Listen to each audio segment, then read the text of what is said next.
Un saludo cordial. Bienvenidos a Bolivia Noticias Anonymous. Distanciamiento social, porque el hombre es un animal social por definición, ¿verdad? Lo que tiene que haber es un distanciamiento físico, ¿ah? Aunque no les guste a los enamorados y enamoradas, porque tiene que haber ese distanciamiento físico. En ese distanciamiento físico de la cuarentena, lo que debe ocurrir es que el Estado suba su capacidad de sistema de educación, digamos, o de salud, digamos, a este nivel de acá, estoy mostrando ahí en el gráfico, cosa que sea muy poca la cantidad de gente que estaré por encima de esto, que no pudiera ser atendida. Y no como en el ejemplo aquí, que hay una gran parte de la población que no pudiera ser atendida por el rápido incremento del coronavirus. Entonces, lo que busca una cuarentena en un país es achatar la curva que se llama. En lugar de que tenga esta característica, ¿verdad? La línea roja, tenga la característica descrita en esta línea azul. Quiere decir que como hay el distanciamiento social que llaman, hay la cuarentena, entonces hay menos ritmo de contagio de la gente, el ritmo de contagio es menor, como se ven ustedes aquí en el gráfico, y lo que se trata es que en ese periodo, por supuesto, no exista que el número de casos rebase la capacidad de atención del sistema, porque se supone que se está construyendo, se está habilitando nuevas unidades de terapia intensiva, más respiradores, más material de bioseguridad, en fin, todo eso que hace que la línea de capacidad del sistema de salud suba hasta aquí a una atención mayoritaria en la población y por lo tanto todos estemos tranquilos de que la gente enferma de coronavirus va a poder ser atendida. Se supone que un gobierno hace eso. Entre tanto, cuarentena para que se achate la curva de esta manera. Pero lo cierto es que en nuestro país no ha ocurrido ese segundo hecho, vale decir, la gente ha cumplido, ¿no? Guardándose en su casa, 70 días ha estado guardada en su casa y el gobierno no ha aumentado la capacidad del sistema de salud. Eso es lo que se le exige. ¿Dónde están los respiradores? ¿Dónde están los tests, las pruebas que ha prometido? ¿Dónde está el equipo de bioseguridad para los médicos que todos los días vemos en la televisión que les reclama a la señora Áñez que no hay? En fin, todos los elementos, ¿no? Proveerse, dotarse de enfermeras, más médicos, todo lo que vayamos a necesitar, que ahora estamos viendo que escasea. Vemos, por ejemplo, en Guayasamín hay un solo médico que está batallando cuando debería ya empezar a tener su reserva de médicos para que vayan allá a poder atender a los pacientes que va a haber. Entonces, y eso no solamente en Guayasamín, va a ocurrir en todas las provincias, en todo lado en nuestro país, incluido, por supuesto, las ciudades. Entonces, eso es lo que debería ocurrir, eso es en teoría lo que debería ocurrir. Por eso es que hoy causa extrañeza, en algunos sonrisa, que estemos entrando, que hayamos declarado que va a haber una flexibilización y al menos aquí en La Paz nos están diciendo que desde el 23 de enero, creo, vamos a entrar en 22 de enero, vamos a entrar en otra vez una cuarentena dura, pero caramba, ¿para qué flexibilizar si van a volver a endurar? En todo ese periodo de flexibilización hay más contagios, por supuesto, eso es absolutamente normal, eso debería haber previsto. Eso significa que ellos deberían haber tenido modelos de simulación de cuánta gente iba a estar enferma, de cuánta gente tenía que tener, por lo tanto, en el sistema de salud, cuánto equipo se requería, por lo tanto, ante esa simulación para el momento de levantar y flexibilizar la cuarentena. No lo ha hecho. El gobierno no ha hecho esa tarea. Y eso es lo que se le reprocha al gobierno actual. En términos económicos, el hecho de que estemos, como hemos visto, en esa cuarentena total o una cuarentena parcial, o que se privilegie solo la salud y no se haga nada por la economía, tiene su efecto.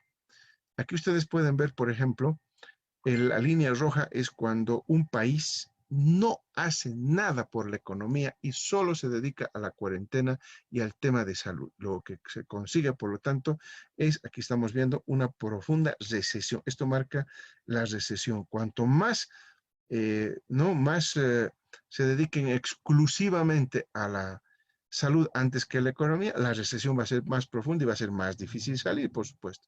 Hay países, como vamos a ver más adelante, que han cuidado el tema de salud, pero se han han intentado también hacerse cargo de la economía.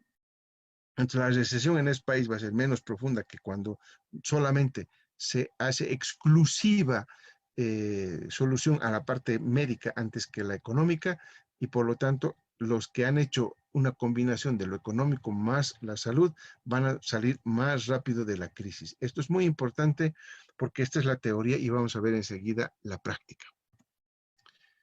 Estas curvas que les he mostrado se verifican, no es una teoría. Miren ustedes aquí el caso de Italia a la izquierda y el caso de España a la derecha.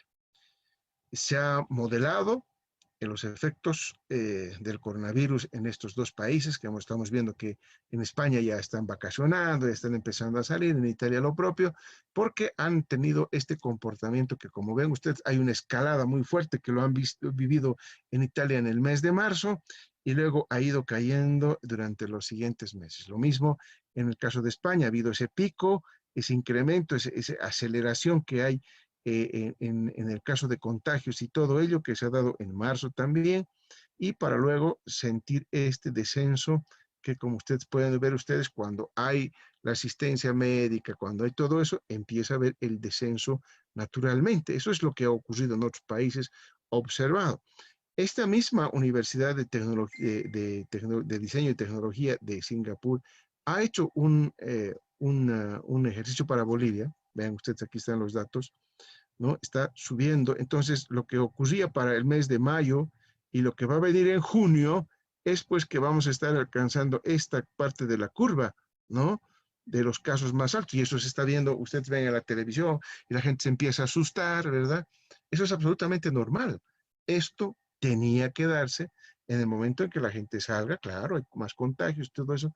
Estamos justamente en este pico, en esta partecita de la curva donde vamos a tener más contagios. Luego, posteriormente, junio, julio, ¿no? Vamos a tener descensos, como ustedes pueden ver, y por supuesto, para julio, fines de julio, ya vamos a estar mejor. Entonces, esto es importante que se sepa que hay tendencias generalizadas en el tema del coronavirus, no es solamente para Bolivia, para todo el mundo. Y aquí les traigo alguna información para ver ustedes cómo han hecho los países para poder enfrentar el coronavirus. Todos los países han hecho diferentes medidas de acuerdo a su realidad y a su capacidad del gobierno, por supuesto. El Banco Mundial, como no hay estadísticas de cómo se ha hecho y el impacto que se puede ver, ha hecho un ejercicio muy interesante en su último informe, que aquí les pongo en la pantalla, que es el de haber utilizado los datos del Big Data que salen de los celulares de ustedes, ¿no? Cuando ustedes van, por ejemplo, a un shopping, su celular está marcando que ustedes están en un shopping. Aunque ustedes no le digan nada a su celular está hablando por ustedes a las redes sociales, ¿no? Entonces, han utilizado esa información del Big Data, lo que está en las redes, para determinar, por ejemplo, cuánto ha disminuido de visitas de la gente, por ejemplo, en este primer mapa de aquí a la izquierda, visitas que la gente hacía a los lugares de venta al por menor. Estamos hablando de los malls, estamos hablando de las galerías, de los centros comerciales, de los cines, de los teatros, ¿no? De los centros de recreación. Y ha categorizado aquí de 90 a 100% de disminución de visitas, de 80 a 90 por los colores, y cuanto es más claro ha sido que ha habido menos disminución. Por ejemplo, de 30 a 40, cuando vean un amarillo más claro, que sí que solamente ha disminuido entre 30 y 40% de las visitas, mientras que cuanto más oscura, como en este caso, por ejemplo, han disminuido las visitas entre 90 y el 100%. Entonces ustedes pueden ver aquí el mapa que han hecho en función de esa escala, y queda claro que Bolivia está en una disminución entre el 90 y el 100% de la gente de visita a los centros comerciales que normalmente visitaba y a los centros de recreación. En otras palabras, quiere decir que la cuarentena, como lo decía también el ministro de Gobierno, ¿verdad? Feliz, decía que en Bolivia es el país donde mejor se está cumpliendo la cuarentena. Sí, señor.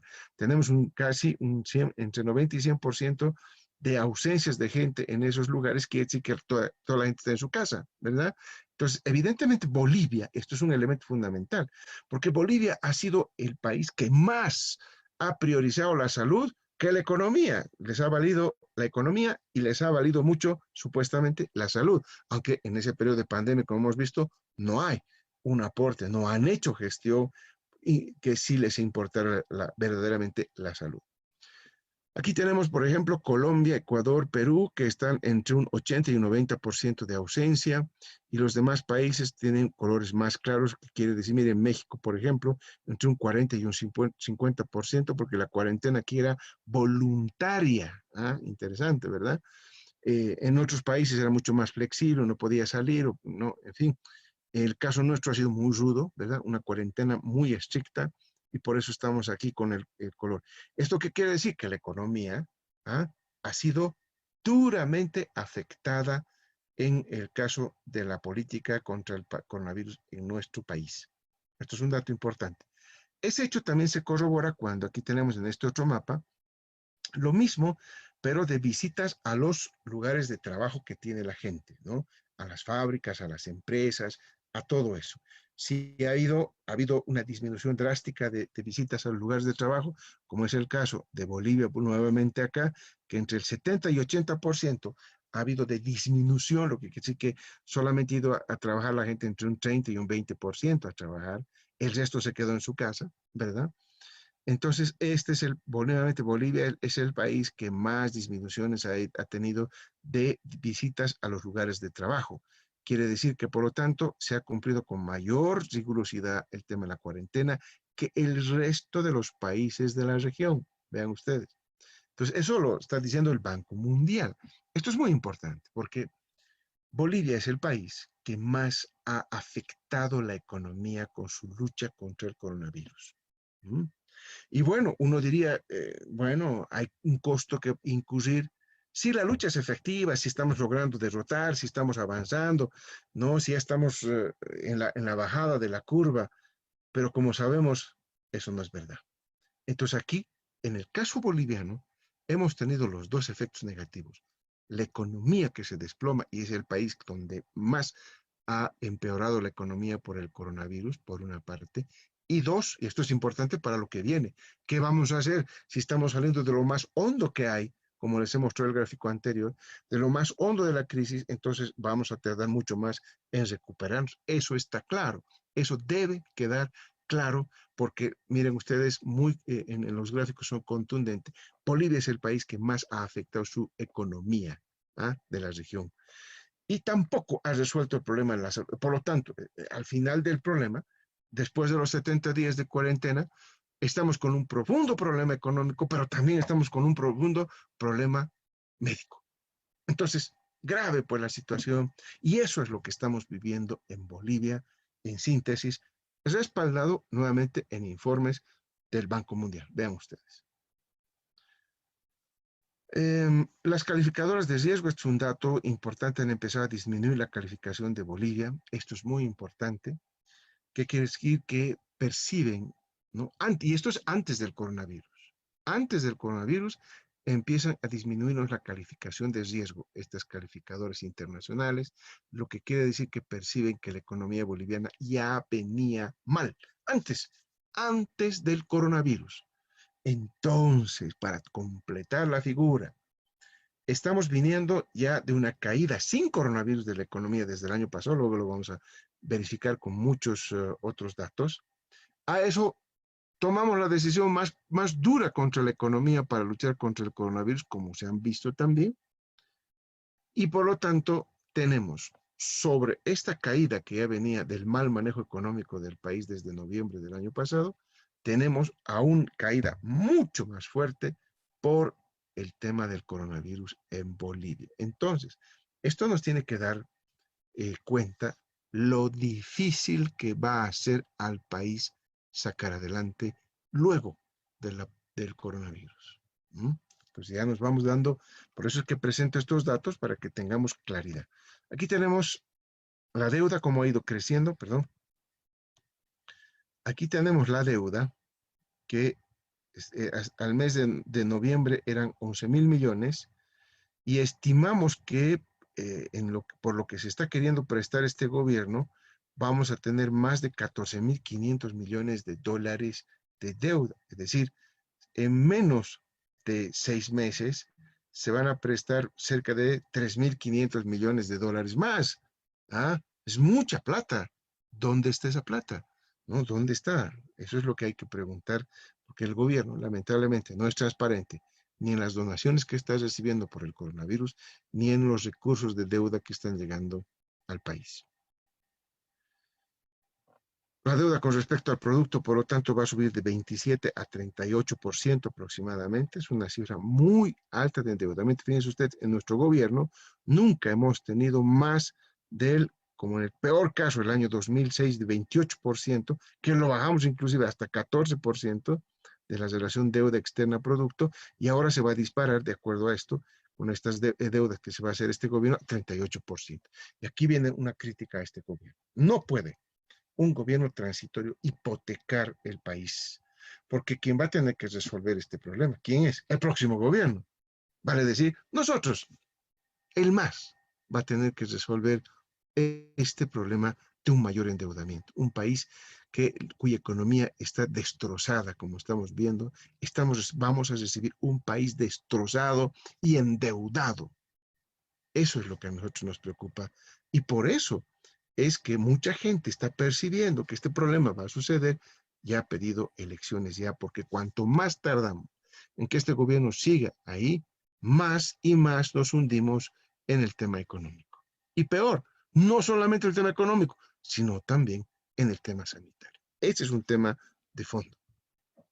Miren ustedes lo que ocurrió el año pasado. Esto es el Producto Interno Bruto, la tasa de crecimiento del Producto Interno Bruto del año 2019, y el último trimestre se cae a 1,1% el crecimiento de la economía. Cuando estábamos creciendo al 4%, estábamos creciendo muy bien, ¿no? El crecimiento anual que el Instituto Nacional de Estadística de este gobierno ya ha anunciado que el año pasado ha sido de 2,2%, cuando ya en los trimestres anteriores, cuando estábamos en gobierno, la economía estaba creciendo más que eso. Entonces, este 1,1% ha sido lapidario para el crecimiento económico, y lo mismo se ha registrado una cifra también caída en el primer trimestre de esta gestión, y seguramente también en el segundo trimestre de este año 2020. Entonces estamos mal económicamente. Vean ustedes, con los números estamos demostrando lo que vamos a tener que enfrentar. Importante esto. Nosotros veníamos disminuyendo el índice Gini. ¿Qué es el índice Gini? De 0,60 lo habíamos bajado a 0,43. Este índice nos mide el grado de desigualdad, el grado de distribución del ingreso que se tiene en un país. En la medida que este número está más cerca de 1, quiere decir que la plata está concentrada en muy pocas manos. Y a medida que esto se acerque al 0, o sea, más pequeñito, quiere decir que estamos distribuyendo de mejor manera la economía. Miren ustedes acá que claramente estábamos yendo por el buen camino de mejorar la distribución del ingreso en Bolivia. Estamos haciéndolo bien, ¿eh? Segundo elemento, habíamos reducido la diferencia entre ricos y pobres. Por ejemplo, a nivel nacional, la diferencia entre el 10% de los más ricos contra el 10% de los más pobres de un país, esa diferencia era de 128 veces. El 2005 la hemos bajado a 26 veces nada más. Al 2018, quiere decir que la brecha entre ricos y pobres la estábamos cerrando. En otras palabras, estábamos construyendo un país más igual, ¿no? Luego, miren ustedes la composición de la sociedad. Cuando llegamos al gobierno en el 2005, 61% de la población estaba con ingresos bajos y 35% con ingresos medios, y el resto en ingresos altos. Nosotros, con la política redistributiva del ingreso, los bonos, ¿no? Todo eso que hemos hecho, crecimiento, empleo, todo ello, reducción de la pobreza, todo ello, hemos invertido. Los más pobres, los ingresos más bajos, solamente ya era un 34% de la población, ya no un 61%. Y los ingresos medios habíamos subido de 35 a 62% de la población. Nuestra población ha mejorado la calidad de vida, ¿ah? y hemos tenido una mejora interesante en los ingresos. La gente estaba comprando su auto, su casa, ¿verdad? Su departamento, su lote, su terreno. Estaba ya empezando a mejorar su calidad de vida y tenía más ingresos. Eso estaba ocurriendo en el país. Pero, ¿qué se viene ahora? Producto de la pandemia, producto del mal manejo en la economía, la pobreza, que miren ustedes que venía cayendo, ¿no? La pobreza extrema, por ejemplo, de 38 le habíamos bajado a 15, ahora este año va a subir a 16%, y si siguen haciendo las cosas mal, la pobreza va a ir subiendo más, y vamos a volver a los niveles de pobreza anterior, es decir, estamos en un punto de inflexión, estamos retrocediendo, todo lo que habíamos ganado, otra vez estamos retrocediendo. Lo mismo en el índice de Gini, vamos a tener problemas, por lo tanto, miren ustedes los efectos sociales que vamos a tener en nuestro país. Aumento de la pobreza. Estábamos reduciendo, ahora va a aumentar la pobreza. Aumento de la desigualdad. Estábamos reduciendo la brecha entre ricos y pobres, otra vez se va a ampliar la brecha entre ricos y pobres. Estábamos disminuyendo el desempleo, ahora va a aumentar el desempleo en Bolivia. Nuevamente, vamos a retornar a la concentración del ingreso en pocas manos. Y vamos a aumentar la brecha, la diferencia entre ricos y pobres. Eso es lo que va a ocurrir. Entonces, ante esto, ¿qué podemos hacer? Mire, aquí el problema es que el coronavirus, más lo que se ha manejado mal la economía, genera un shock de oferta y genera un shock de demanda en la economía. El shock de oferta porque las empresas no trabajaron durante la cuarentena, entonces no hay ingresos, no hay producción, se afectó la cadena de abastecimiento y producción en ese momento, por lo tanto esto presiona una mayor recesión en la economía. Disminución del ingreso, disminución del consumo, la gente no consumía. Cuando estaban en cuarentena, ¿qué consumen? Solamente van a comprar las cositas para comer, ¿verdad? Consumirán internet, consumirán electricidad, pero ya no consumen otro tipo de bienes, electrodomésticos, ya no van a comprar electrodomésticos, textiles, ya no van a comprar periódicos, ya no van a comprar en librerías, ya no asisten al teatro, al cine, ya no van a esas cosas. Entonces cae el consumo de la gente. Cae el ingreso, cae la inversión porque los empresarios no van a invertir, porque están parados. Aumenta la incertidumbre en la economía. Y eso, hay un shock de demanda, disminuye la demanda, recesión, que se va a caracterizar porque disminuye la fuerza de trabajo, disminuye la capacidad de producción y disminuye la productividad de un país. ¿Ah? Entonces, ¿qué tenemos que tener en mente, por lo tanto? Medidas de alivio, especialmente para los más pobres. Eso es lo que el gobierno ha tardado en hacer. Nosotros en videos nos hemos cansado de decirles qué tienen que hacer, que tienen que redistribuir la plata entre la gente, porque la gente no sale a la calle por loca en cuarentena, sale porque no tiene que dar de comer a sus hijos. Entonces, si no le doy un bono, si no le doy recursos oportunamente, no después que pase la pandemia, la gente necesita ahora los recursos, no cuando pase la pandemia.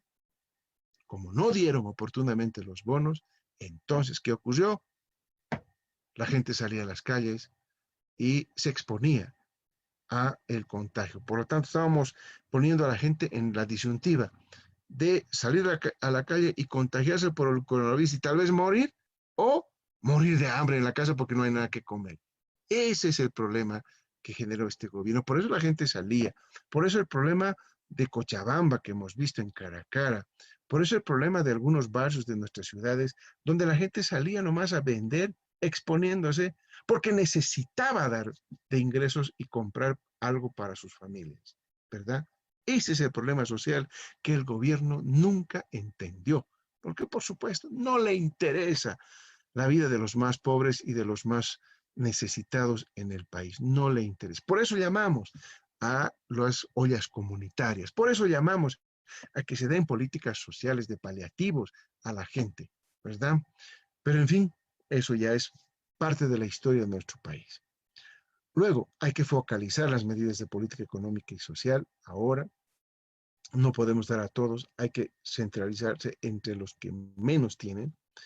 Hay que prevenir los posibles efectos de segunda vuelta, cierre de empresas, despidos, eliminación de lugares de trabajo, crisis bancaria que podría darse si no se maneja bien. Las condiciones materiales económicas hay que darle a la población para que pueda aguantar la cuarentena, para que pueda tener información adecuada a la población, ¿verdad? Hoy los medios de comunicación lamentablemente no informan, hacen propaganda para el gobierno, ¿no? No hay críticas, no hay una lectura crítica de lo que se está haciendo, no muestran, salvo excepciones muy marcadas en medios de comunicación y especialmente las redes sociales. ¿Ah? Las redes sociales en este momento y en el momento de cuarentena han jugado un papel fundamental para informar. De ahí nos hemos informado, como la misma presidenta lo ha dicho, ¿verdad? Yo me informo de la corrupción en las redes sociales, imagínense ustedes, ¿verdad? Las redes sociales estaban cumpliendo una labor que deberían cubrir los medios, que deberían cubrir, en este caso, sus propias instancias del gobierno nacional que no lo hicieron. Pero en fin, esos son los elementos. Y para concluir, efectos de la aplicación de medidas contra el coronavirus. Va a aumentar el desempleo formal, informal, aumento del subempleo, la pobreza, desaceleración de recesión económica, shock de oferta, shock de demanda, como hemos visto, reducción de los ingresos informales. ¿Qué riesgos vamos a tener que enfrentar? Quiebra de empresas públicas, quiebra de empresas privadas, falta de liquidez en la economía, elevado endeudamiento público, adopción de políticas económicas. Y hoy eso es importante porque hoy el gobierno, sobre pretexto del coronavirus, está empezando a adoptar ciertas medidas económicas que no le corresponden a un supuesto gobierno transitorio, que ahora ya es un gobierno de facto porque claramente no le interesa simplemente cumplir su tarea, ¿no? Por eso no ha convocado elecciones cuando hay una ley que ya está promulgada. Su visión era convocar elecciones. Cuando le dice, aquí está para que cumplas, promulgar la ley para que cumplas tu misión de convocar elecciones, el gobierno se lava las manos. No lo hace, porque no quiere las elecciones y más bien sigue haciendo negociación del precio del gas, quiere comprometer el litio, quiere hacer negocios que le corresponderán pues a alguien que esté mirando el mediano y largo plazo, que ese es un gobierno legítima y democráticamente elegido. El tema del tipo de cambio, que fue la primera pregunta. Todos los países van a estar en problemas después de esto. Va a estar el Brasil, Argentina, el Perú, Chile, todos van a estar en problemas y puede haber una tendencia, como sugiere siempre el Fondo Monetario Internacional, a que los países liberen sus monedas, entreguen al mercado la determinación del tipo de cambio y no a los bancos centrales y por lo tanto el mercado, en el caso nuestro, enfrentaría tipos de cambio de los países vecinos subiendo, porque la devaluación sería una medida que podrían tomar ellos. En ese caso, Bolivia, si es que no hay ningún efecto sobre la parte real de la economía, no hay ningún progreso en la economía del país, nos presiona.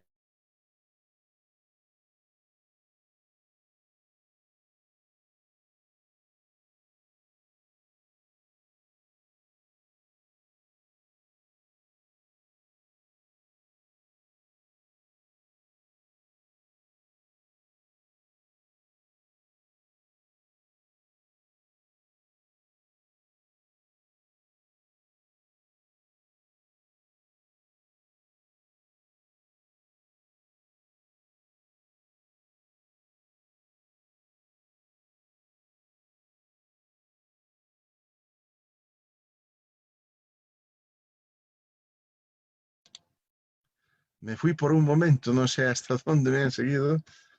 Creo que alguien está monitoreándonos, ¿no? Por ahí revisen si no está un señor Murillo como invitado en la charla, mis compañeros. ¿Ah? Bueno, les decía que Bolivia, si no progresa la parte económica, la parte real de la economía, vamos a estar presionados para devaluar, por una parte. Por otra, algo más claro todavía. Este gobierno ha firmado un convenio con el Fondo Monetario Internacional y el Fondo Monetario ya está en Bolivia. Ya está.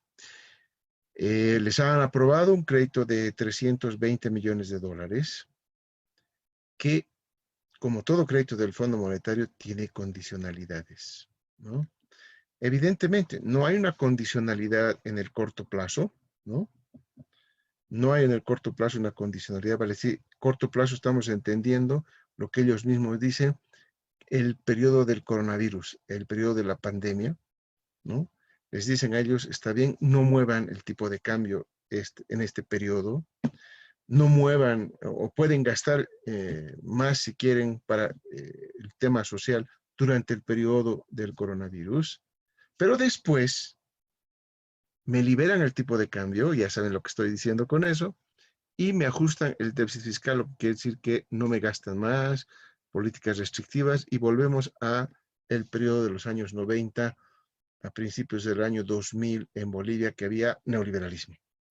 Estamos retornando al neoliberalismo con la presencia del fondo y de este gobierno que desde noviembre ha aplicado el modelo neoliberal en nuestro país. Entonces, queda claro que con esa, si este gobierno se queda y se aplica lo que ha acordado este gobierno con el Fondo Monetario, por supuesto que hay devaluación. Por supuesto que hay devaluación. Entonces, ¿qué tiene que haber para que no haya devaluación? Tiene que haber un programa económico que haga crecer la economía, que le dé fortaleza a la parte real nosotros llamamos a la producción en el país, ¿no? De tal manera que eso respalde nuestra moneda y no sea necesario devaluar. Pero hay dos requisitos. Uno, que crezcamos, que salgamos del hueco, que empezamos a reactivar nuestra economía, empezamos a reconstruir la economía boliviana, un requisito, pero el otro, el entorno, nuestros vecinos no tienen que devaluar fuertemente. Podemos aguantar que devalúen un poquito y ahí nosotros irnos moviendo, pero si hay unas devaluaciones fuertes que ocurren en los países vecinos, para defendernos de esas devaluaciones, vamos a tener que devaluar, aún creciendo. Entonces, los dos requisitos para que no se devalúe serían, por lo tanto, que crezca la economía boliviana y que los países vecinos no devalúen fuertemente sus monedas, ¿no? Luego, con respecto a la pregunta de ¿vamos a vivir como antes? A ver, debe quedar claro, primero que tenemos que aprender a vivir con el coronavirus, ¿no? Es un virus que ha venido para quedarse ya, y a quedarse entre nosotros. Es más, a quedarse en muchos casos dentro de nosotros. ¿Ah? Va a ser como un virus que va a estar ahí. Entonces, durante todo el tiempo en que la humanidad, y felizmente hemos visto que hay avances interesantes, descubra primero una medicina que combata esto de manera efectiva, eficiente, eficaz, que aquí felizmente hay ya varios países que han avanzado en esto, entre ellos Rusia, ¿no? Rusia ya está comercializando su medicina, ¿eh? Ya está comercializando su medicina. Y nosotros estamos entrando en charlas con ellos a ver si nos pueden ayudar, ¿no? a comprar para los bolivianos esa medicina, pero por supuesto, miren, cuando hemos propuesto que los cubanos nos vendan su medicina, que también la tienen ellos, ¿verdad? No, que los cubanos, ya conocen ustedes la historia, ¿verdad? Espero que con los rusos no pase lo mismo. Pero lo cierto es que ya se está avanzando a nivel mundial de una medicina. No estamos diciendo que estamos resolviendo el problema, sino que estamos encontrando un paliativo que es la medicina. Uno se va a enfermar, toma la medicina y si todo anda bien, va a recuperarse ese paciente. ¿Empeora algo ese paciente? Bueno, ahí se recurre a básicamente la internación, las unidades de terapia intensiva, etcétera, etcétera, ¿no? Entonces, ese es un tema que hay que tenerlo en mente. El otro tema que hay que tenerlo en mente es que en algún momento la humanidad va a encontrar una vacuna. Cuando ustedes eran chiquitos, ¿no? Han nacido ahí, estaban en brazos de papá y mamá, los han llevado a vacunar contra el sarampión, contra la polio, contra varios, ¿verdad? y obligado. En algunos son 3 dosis, que muchos de ustedes ni se deben acordar si es dolorosa o no la vacuna, pero han pasado por eso. Yo también tengo aquí en mi brazo varias marcas de las vacunas que me han hecho cuando era niño. Y esas vacunas son justamente los anticuerpos que se tiene que tener en cada organismo para que cuando contraigamos el virus, el coronavirus, tengamos en nuestro cuerpo el anticuerpo y listo. No hay enfermedad. Por eso no hay polio, por eso no hay sarampión, por eso no hay muchas enfermedades que por la vacuna que hemos ido dando a los niños, eso ha ido desapareciendo en el país. Y así va a suceder. Cuando en el mundo los chinos, los rusos, ¿no?, descubran la vacuna, todos en fila otra vez a vacunarse, ¿no? Pero imagínense, si se descubriera ahora la vacuna, hoy, ¿no?, 13 de junio, la vacuna, ¿cuántos días vamos a necesitar para que todo el planeta esté vacunado? ¿Ah? ¿Cuántos días? Entonces será 1 año y medio, 2 años, en que las personas sean vacunadas y los niños que están naciendo sean vacunados cuando nazcan y les pongan ya no solamente sarampión, ya no solamente polio, etcétera, sino también coronavirus. Ya va a haber una vacunita para el coronavirus, ¿no? Y otra vez vamos a poder tener un contacto más cercano que estamos acostumbrados los hombres. El ser humano es una persona sumamente social, y alejarnos, distanciarnos, ¿no? Especialmente del enamorado. El enamorado es doloroso, pues, ¿no? Ahora, si van al cine, por ejemplo, va a haber cambios, ¿no? Van a tener que sentarse dejando un asiento porque tienen que guardar distancia, ya no van a estar tan abrazaditos, ¿ah? Porque eso es lo que va a ocurrir. Va a haber cambios hasta que no se encuentre la vacuna, hasta que no se encuentre la medicina y se generalice el uso y que sea efectiva esa medicina. Vamos a tener que tener una forma diferente de vivir que no va a ser la que estábamos habituados anteriormente, ¿no? Para ir al cine, como les ponía el ejemplo, ya no vamos a estar acarameladitos ahí con el enamorado, sino, no, señores, distancia, distancia. Lo mismo con el resto de las personas que estén compartiendo la sala del cine, el teatro, el supermercado, y todo va a tener el distanciamiento que hemos visto, ¿no? Han visto las colas para el banco, están separados para que no haya el contacto correspondiente. Todo eso lamentablemente va a tener que ocurrir. En los minibuses, en los buses va a tener que haber también distanciamiento. Ya no van a estar tan apretados como antes porque ahí ocurre el contagio. Eso va a ocurrir y tenemos que acostumbrarnos a vivir hasta que encontremos la vacuna, encontremos la medicina. ¿Mm? ¿Cuánto tiempo será eso? Eso yo no les podría decir. Así que hay que mentalizarse ya de que vamos a vivir y convivir con el coronavirus. ¿Qué es lo que pensamos hacer desde el 6 de septiembre? Bueno, nosotros ya tenemos hecho un plan, un plan. Un plan que tiene 3 etapas. El inmediato plazo, es decir, lo que vamos a entrar a hacer ya, ¿ah?, el corto plazo y el mediano y largo plazo. Es toda una estrategia que está en nuestros documentos, que está en lo que hemos venido trabajando para la campaña de estas elecciones supuestamente para el 3 de mayo, pero también para lo que hemos venido trabajando durante todo este tiempo en la pandemia, para enfrentar y para ver cómo vamos a resolver esto, porque queda claro que este gobierno nos va a dejar un país absolutamente desastroso. Como les decía, endeudado, un país en recesión, un país con problemas de salud, un país con problemas sociales que se están dando. En fin, vamos a estar complicados en el país, muy complicados. Cada día que pase es peor, porque este gobierno no sabe a dónde va, no sabe qué hacer, como ustedes mismos lo han descrito. ¿Nosotros qué vamos a hacer? Primero, hay que proteger a los más pobres, hay que proteger a los más desposeídos del país, a los más marginados que están sufriendo hambre en este momento. ¿No? Y hemos tratado de paliar con lo que hemos invitado mediante nuestros videos que hemos hecho en la candidatura a que la gente saque lo solidario que tiene. Y la gente ha salido a las calles, ha hecho ollas comunes, Hemos hecho estas ollas comunitarias para tratar de resolver, pero era solamente un paliativo. No estamos resolviendo el problema. Un problema que el gobierno debería haber encarado en un programa social. Entonces, ¿qué hay que hacer? Hay que continuar con varias políticas sociales de distribución de bonos, ¿no? Pero no a todos, no a todos, no vamos a poder dar a todos. Hay que identificar a esos sectores que realmente hoy están en problemas, que están muriendo de hambre. Muchos, miren ustedes en la televisión cómo ha rasgado el corazón que una niña de 8 años se suicide porque no tenía que comer. Un adolescente de 12 años se mata por no sentir la sensación de hambre. Imagínense ustedes. Un padre que tenía 8 hijos, que no tenía nada que dar a sus hijos de comer, se suicida. Eso no puede ocurrir en un país.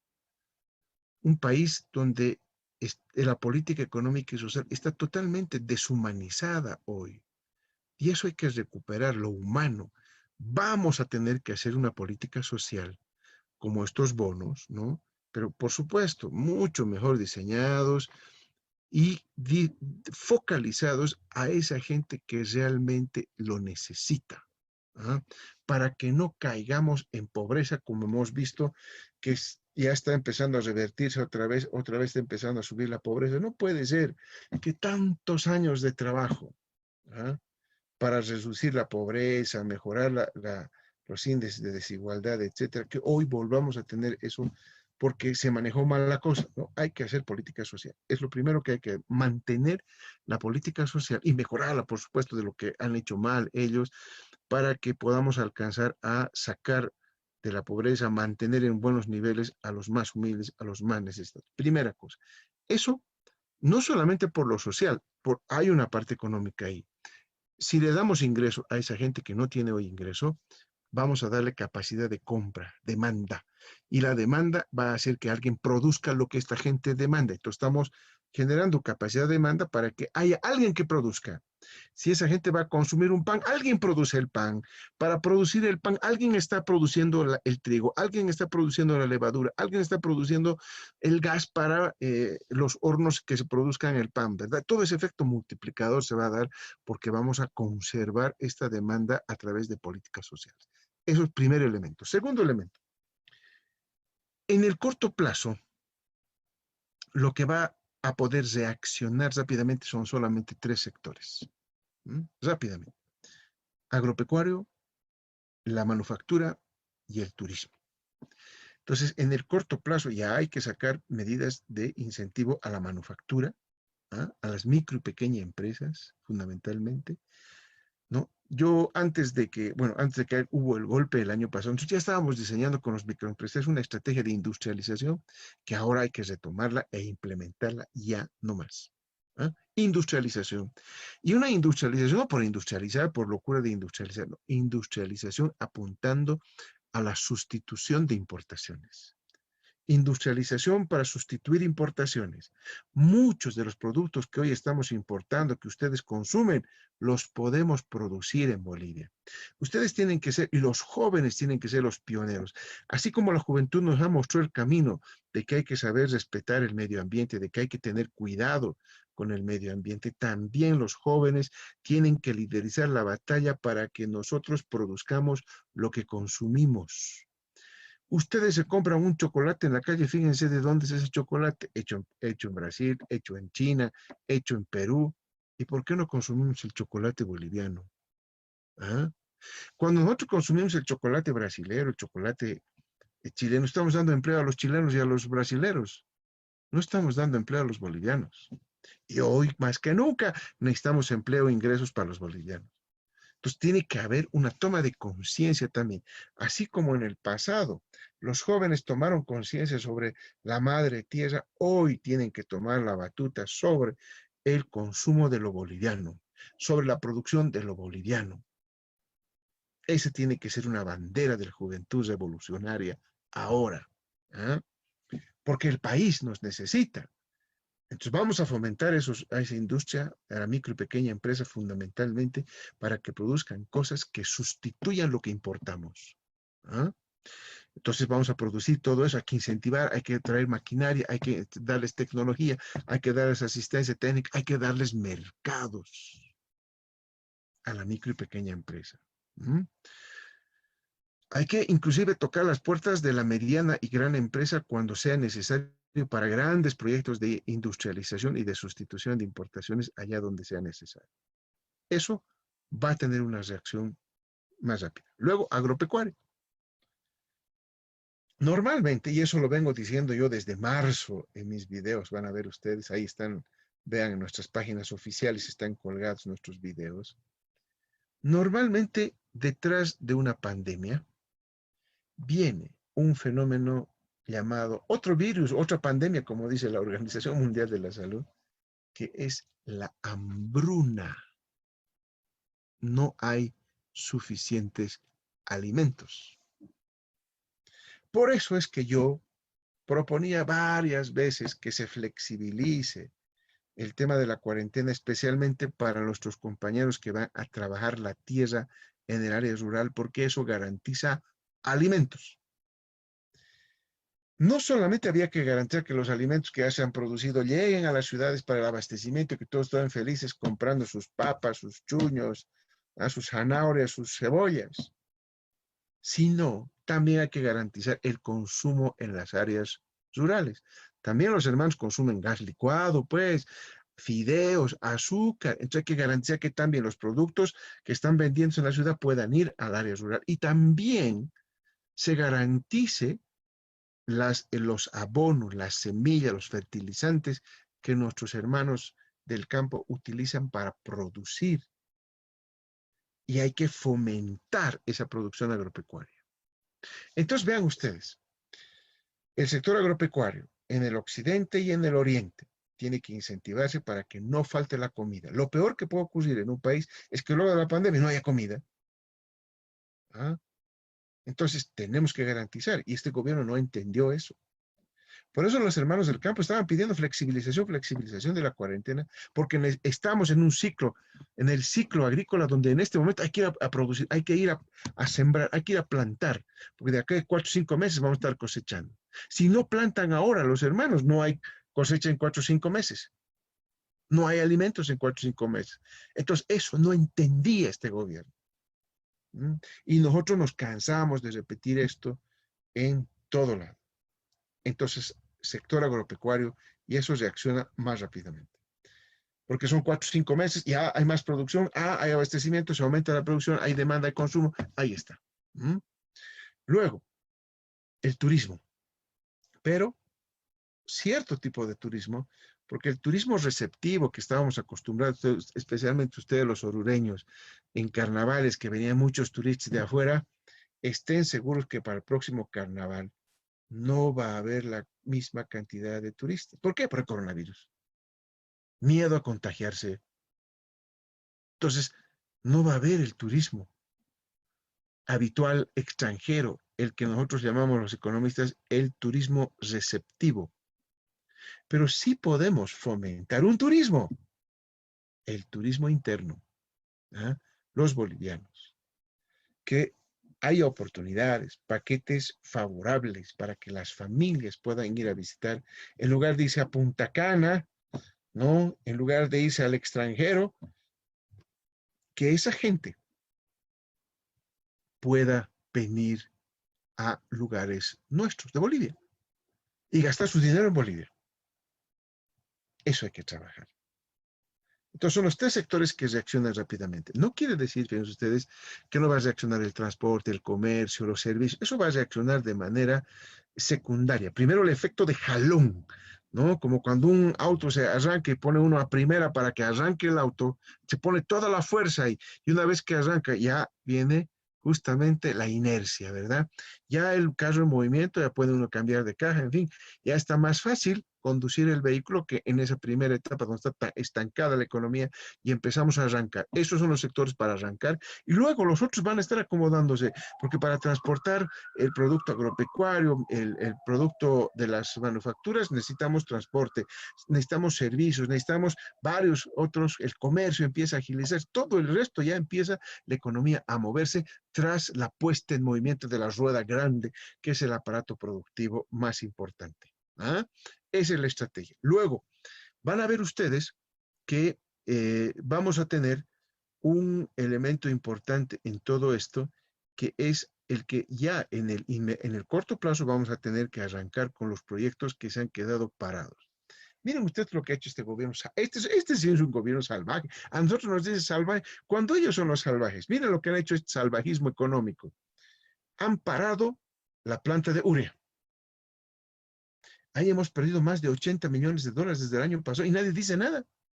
80 millones de dólares. ¿Qué podíamos hacer con 80 millones de dólares? Muchas cosas, ¿no es cierto? Hemos perdido porque sencillamente este gobierno estaba en México cuando ocurrió eso. Cesaron la planta, despidieron a todos los técnicos y que estaban discutiendo cómo llevar la planta a Santa Cruz, ¿recuerdan? ¿Qué es eso? Y pararon la producción. Y hoy el gas que no estamos exportando al Brasil podría inyectarse para la producción de urea y exportar la urea. Todo el mundo va a necesitar reactivar su sector agropecuario. Y ahí vendemos la urea lindo. Pero no hay producción de urea porque la planta no funciona. Está cerrada la planta. Una irresponsabilidad.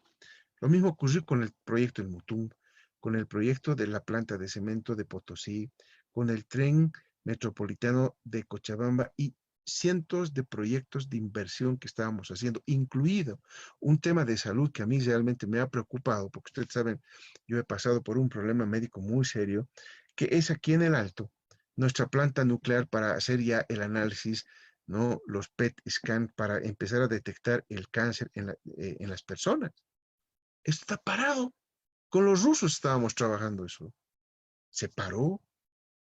¿Qué le importa a este gobierno la salud si está parando uno de los proyectos de salud importantísimo, que era la lucha contra el cáncer en ese Centro de Investigación y Salud de Energía Nuclear? Miren ustedes, ahí está. Qué lindo se preocupan por la salud.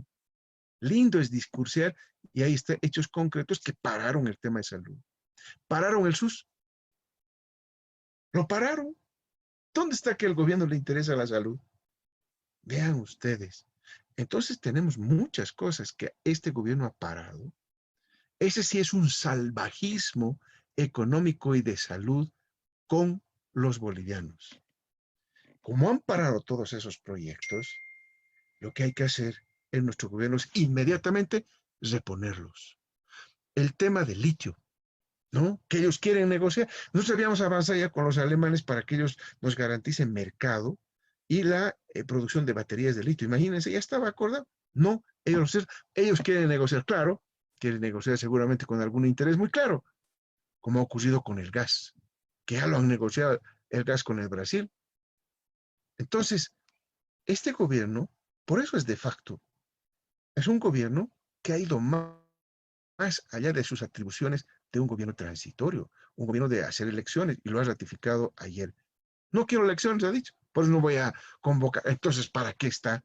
Es un gobierno de facto, ¿verdad? Entonces, lo que hay que reactivar es todo lo que está parado. Si ustedes hablan con los alcaldes de los diferentes municipios, todos los proyectos del programa Bolivia Cambia o Cumple, parados. Toda la inversión pública del Estado, parada. Entonces, ¿cómo una economía se mueve sin inversión pública? Ellos lo han parado por una sencilla razón. Ideológicamente, el neoliberalismo no quiere que el Estado esté presente en la economía. Para el neoliberalismo, que el Estado esté en la economía es una y completa y total osadía, una afrenta a la economía de mercado. ¿Ah? Tiene que irse el Estado y que el sector privado tiene que hacer eso. 20 años nos han tenido con el neoliberalismo desde 1985 hasta el 2005 y no hubo resultados. Nosotros cambiamos el modelo y lo hemos hecho funcionar. La economía ha funcionado con nuestro modelo, no con el de ellos. Ellos han llegado en noviembre y han implementado otra vez el neoliberalismo. Han parado la inversión pública porque ideológicamente el neoliberalismo no comparte que el Estado esté en la economía.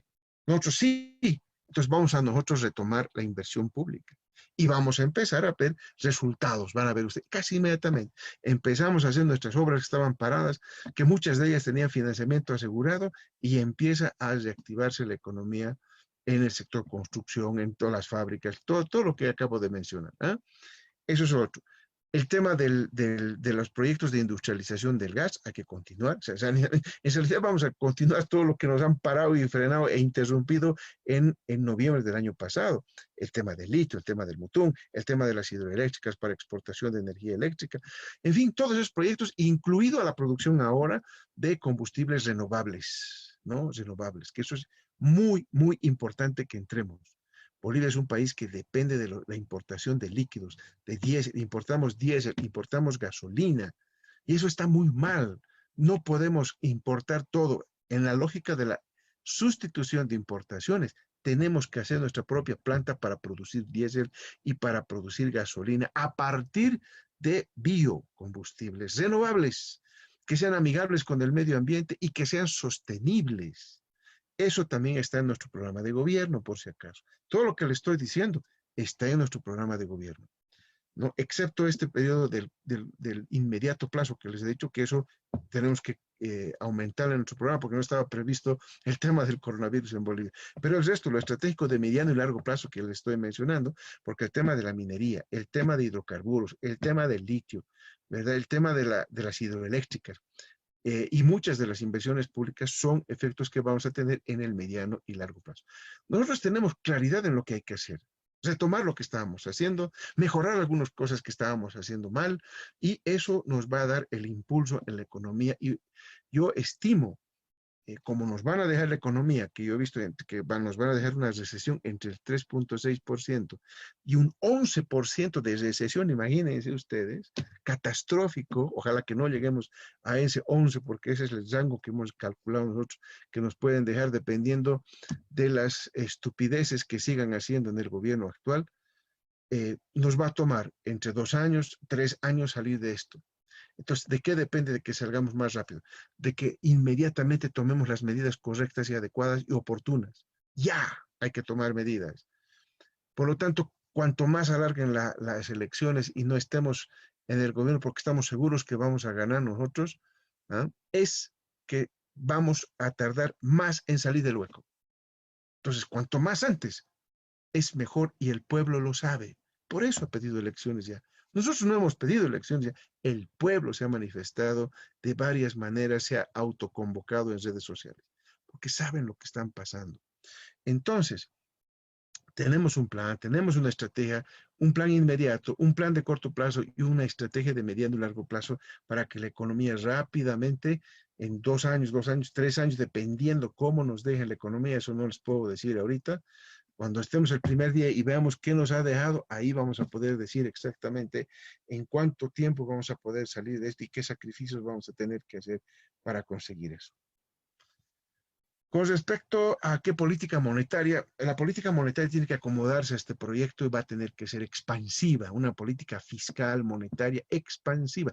No queda de otra, porque no nos van a dejar recursos. Entonces hay que aplicar la política monetaria para inyectar recursos a través de estos bonos, de esta política productiva, ¿no? Y cuidar de que no haya presión, evidentemente, sobre la inflación en nuestro país. Es la política monetaria adecuada. Eso es todo, amigos, suscríbanse y compartan los videos.